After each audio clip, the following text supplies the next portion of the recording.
में प्राची को घूरते हुए चेयर से उठकर चिल्लाने लगा, आर यू मैड? पागल हो गई हो क्या? तुम्हें कितनी बार कहा है मेरी नजरों के सामने मत आना, लेकिन लगता है तुम नहीं सुधरोगी। अभी के अभी निकल जाओ यहाँ से, दोबारा यहाँ अपनी ये घटिया शक्ल मत दिखाना। अर्नव की बात सुनकर प्राची घबरा गई। उसे ये जॉब नहीं छोड़ना था, चाहे कुछ भी हो जाए। इसीलिए उसने बिना डरे अर्नव की आंखों में देखते हुए कहा, आप पोते कौन है हमको जॉब से निकालने वाले? वैसे आपकी जानकारी के लिए आपको बता दे, वो जूस में जहर था। अगर मैं उसे नहीं फेंकती तो अभी आप मुझ पर चिल्ला नहीं रहे होते। प्राची की बात सुनकर अर्नव और बाकी सबकी नजर उस टूटे हुए गिलास पर गई। जूस गिरने की वजह से वहाँ काफी चींटियां आने लगी थी, पर कुछ ही मिनटों में चींटियां उस जगह आते ही वहीं मर रही थी। ये सब देखकर राम मित्तल की भौहें सिकुड़ गई। फिर उन्होंने गुस्से से पूछा, जूस कौन लेकर आया था? राम मित्तल की बात सुनकर उनके गार्ड्स ने आगे आकर कहा, सर मैं अभी पता करवा कर आता हूँ। वही अर्नव अब थोड़ा शांत हुआ। फिर एक नजर प्राची को देखकर बिना कुछ कहे अपनी वैन की तरफ चला गया।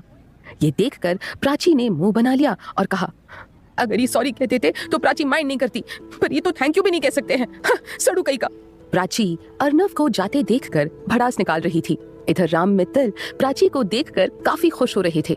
कहीं न कहीं उनके मन में एक अलग ही खिचड़ी बन रही थी।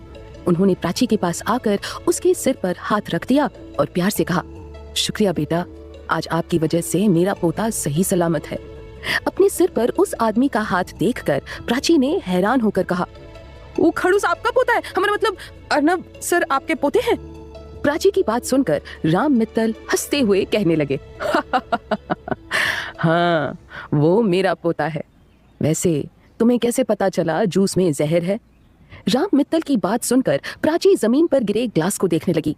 फिर उसने मुस्कुराते हुए कहा, दादाजी आपका पोता संतरे का जूस पी रहा था ना, तो संतरे का जूस ऑरेंज रंग का होता है और अर्नव सर के हाथ में जो जूस का गिलास था उसमें जूस का रंग पीला था। इसीलिए हमें पता चल गया कि उसमें जहर था। उका है ना, जहाँ हम रहते हैं ना, वहाँ के 2 दुकान छोड़कर एक दुकान जूस वाले काका का है और हम वहाँ बहुत बार जाते हैं। तभी काका हमको सिखाए थे, अगर कोई जूस में कुछ मिलाए ना तब हम जूस के रंग पर जाए। बस इसी तरह हमको पता चल गया कि इसमें जहर था। प्राची की बात सुनकर राम मित्तल और वहां सुन रहे सारे वर्कर्स ताली बजाने लग गए। ये देखकर प्राची कंफ्यूज होकर सबको देखने लगी।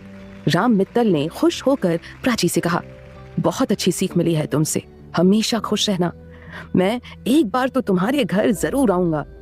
राम मित्तल की बात सुनकर प्राची खुश हो गई। फिर अपने बैग में सब रखकर एक नजर अर्नव के वैन को देखकर वहां से चली गई।